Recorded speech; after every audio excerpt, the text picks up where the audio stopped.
আসসালামু আলাইকুম রহমতুল্লাহ বারাকাতু। আমার দেশপ্রেমিক মা বোন ভাই বন্ধুদের কাছে আমার একটা প্রশ্ন।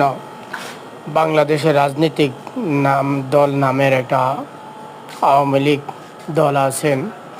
তারা শেখ মুজিবুর রহমানকে জাতির পিতা বলে স্বীকার করেন এবং শেখ হাসিনাকে জাতির মা বলে ডাকেন।